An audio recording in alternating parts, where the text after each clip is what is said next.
Bom pessoal, já está disponível a versão mais recente do Pop! OS, a versão 22.04 LTS. E neste vídeo vocês vão estar aprendendo como baixar o arquivo ISO original oficial diretamente no site oficial do Pop! OS, para que posteriormente vocês possam estar criando um pendrive bootável de instalação do sistema operacional Pop! OS e formate o seu PC ou seu notebook e instale a versão mais recente do Pop! OS numa boa. Gostou da dica? Deixe o joinha de vocês e vamos colocar na prática.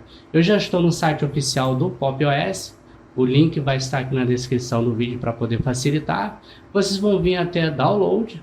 Se você tiver com uma placa de vídeo da NVIDIA, automaticamente ele deve identificar e já selecionando qual arquivo ISO melhor para você. Mas se isso não acontecer e a sua GPU for da NVIDIA, vocês vão escolher a segunda opção aqui. A minha placa de vídeo não é da NVIDIA, então você seleciona a primeira. Ele vai fazer download aqui e vai ser compatível com diversas GPUs. O download é feito aqui automaticamente pelo próprio navegador. E assim que finalizar, o arquivo ISO de vocês vão estar na pasta download. Este computador, download, vai estar aqui, basta vocês aguardarem. Agora tudo muito simples, basta vocês aguardarem até que o download seja finalizado.